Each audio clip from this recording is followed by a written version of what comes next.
Builders will absolutely negotiate on new homes. It's just almost never in a way that most buyers may think. With land costs, material costs, and labor up all across the upstate, asking for the wrong thing can be the difference of thousands of dollars worth of real savings and a builder who quietly stops taking your offer seriously at all. And today we're going to be walking you through where builders actually have room and where they don't, and how to structure a clean offer that gets you a better chance of receiving a yes. And towards the end, I'm going to give you the one question that most buyers never even ask. And this is one question that can truly change how the rest of the conversation goes. So let me just explain how this normally goes wrong. A buyer walks into a model home, they sit down with the agent, and they assume that everything is on the table. The price, the closing costs, the interest rate buydowns, the appliances, sometimes even the lot premium, and maybe the golf cart if we ask nicely.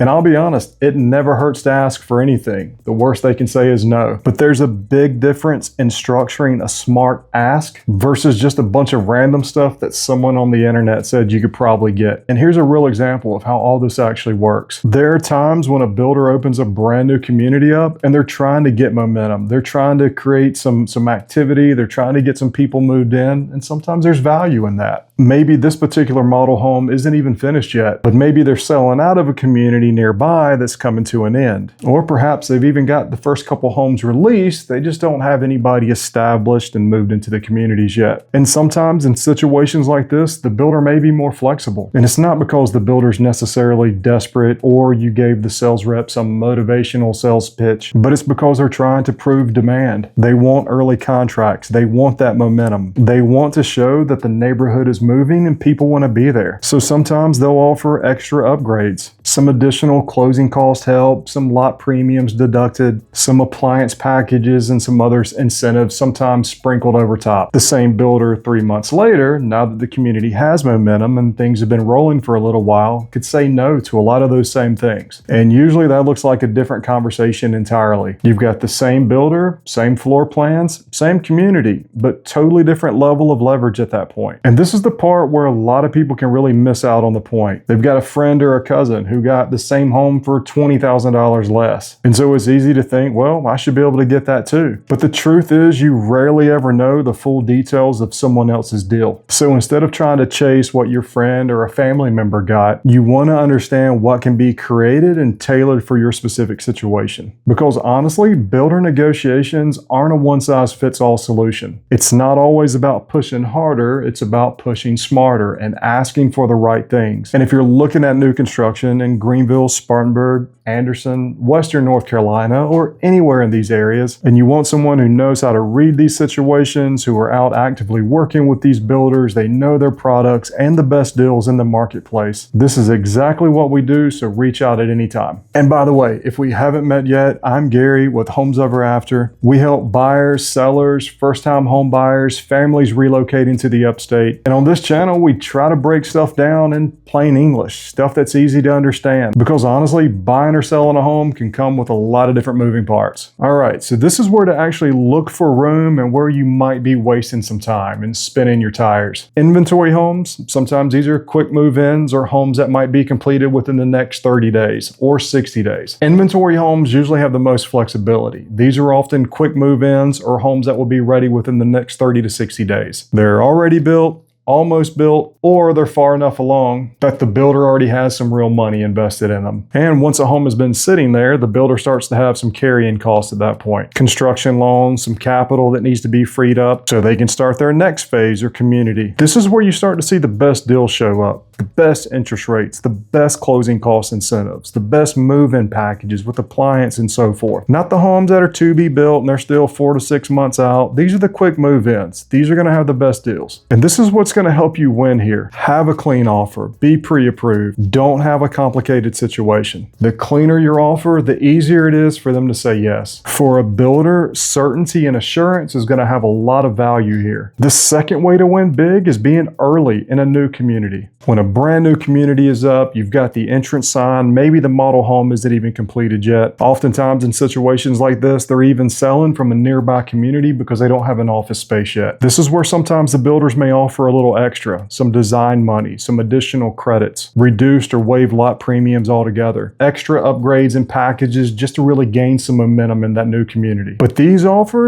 kind of offers, they don't last forever. Once the builder gets those first few lots sold, once the model home is completed and they've started gaining some momentum and filling in and selling some of those lots, this is where the incentive and sometimes the conversation overall can begin to shift. You've got the same builder, but an entirely different conversation at that point. The trade-off is that you're buying before everything else is completed, and that's where the real savings can come in. You may still have red clay, some construction noise, maybe even a few random nails in your tires, but some buyers are totally okay with that because of the value that's all packaged together. Some people want things that are a little bit more established, and honestly, there's nothing wrong with either. Ultimately, it's just got to make sense for you. Another opportunity to win big is when it's the end of month, end of quarter, and yes, slower seasons. Builders have goals, sales goals, closing goals, and even inventory goals. And if they need one more contract on their books before that quarter closes, you could find yourself in a situation to get a really good deal. This doesn't mean that every builder's panicking on the 29th of the month, willing to give everything away for free. This isn't a game show or The Price is Right. The sales manager isn't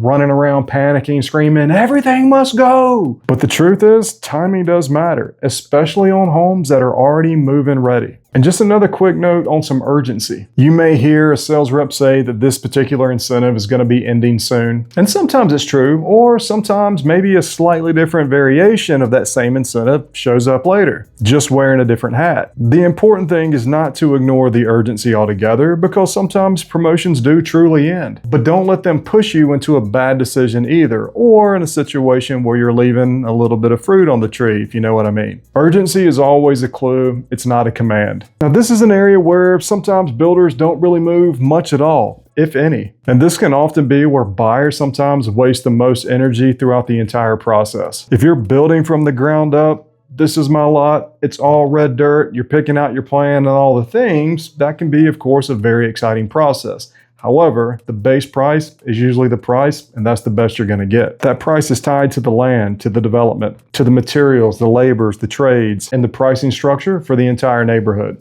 Builders care an awful lot about protecting their future appraisals. If they start slashing the base prices on every single home, that really has an impact on all their future sales in that same community. And the design center pricing, the floors, the cabinets, that nicer backsplash that you wanted, that next tier countertop, the cost is really the cost in situations like that. And unfortunately, the design center isn't going to tell you, you know what? Gary really seems like a nice guy. Let me go ahead and give you an extra $2,000 credit here. That's just not how things work, unfortunately. Another area we don't really see a lot of movement or changes are your structural upgrades, like that third car garage, or the room extension, the sunroom, the Florida room, whatever you want to call it. There's usually very little flexibility here, if any at all. The better move is try to negotiate some of that design money or the incentive dollars all up front. Then use that money to try to offset those upgrades that you really care about. And for a lot of folks, price reductions aren't always the biggest win with new construction. This is a piece that a lot of buyers can get wrong. A lot of buyers automatically think that the best deal is the biggest discount off the base price. And sometimes that's yes, depending on your situation, especially if you're a cash buyer. But for a lot of people, a lower base price may not help as much as you may think. For financing, $10,000 off the base price may barely move your monthly payment at all. However, taking that same money and getting you a lower interest rate can have way more impact on affordability and your overall monthly payment. That same $10,000 toward a rate buy down can have a greater impact toward your monthly payment in a more meaningful way. So a great way to look at it isn't necessarily how much can we get off the list price. It's how can we structure this to where the numbers make more sense for me. If your cash to close is tight, then closing cost credits can help offset that and keep that money in your pocket. If the monthly payment is a little tight,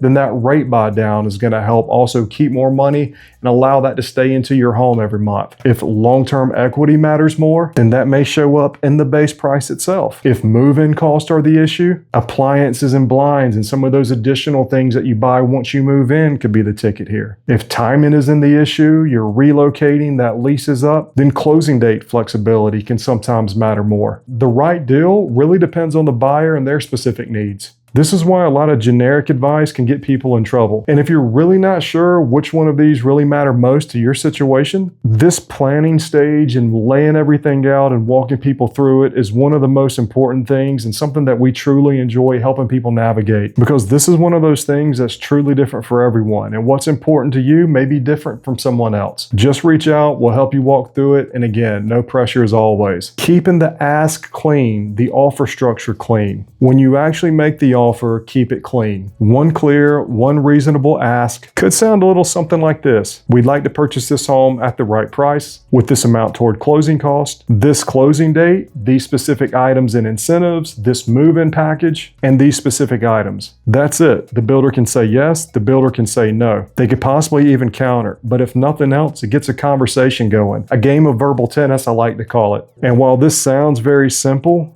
a lot of people are afraid to ask these basic things. The truth of the matter is, every deal out there is going to have a ceiling to it. At the same point, the builder may say, this is what we can do here. Then you just have to decide whether or not that home still makes sense for you. And that's not failure. That's the negotiation reaching its limit. But this is sometimes where people lose the plot. They can sometimes get so focused on winning one more thing, one more piece of the argument, one more piece of the negotiation, and one more thing, and one more thing. But they forget to ask some real questions. Do you love this home? Does that monthly payment work for you? Does the cash to close work, and keeping some of those funds in your own pocket make the most sense right now? Does this location work for you and make the most sense for the way you and your family live your lives? And if the answer is yes to most of those things, or maybe even all of those things, that may be the point you have to stop trying to squeeze every last drop you can out of that builder and recognize that you're getting a good deal. So back to the question that I teased from the very beginning. Most buyers ask, how much can I get off the base price of the home? And the better question is, where is the builder most likely to be flexible right now? And that one shift can often change everything. An inventory home that's ready to close. Flexibility there may be in the closing costs, the rate buy downs, the appliance packages and blinds. If you're early in a new community, flexibility may be in design money, maybe even lot premiums, getting your choice over the whole neighborhood, and sometimes early buyer incentives. If it's the end of month and end of quarter, flexibility may be tied to timing and certainty. You've got a high demand floor plan on the best lots. There may not be much room at all in a situation like that. The goal honestly isn't to fight the builder and to cause a scene. The goal is to understand the situation well enough to structure a great offer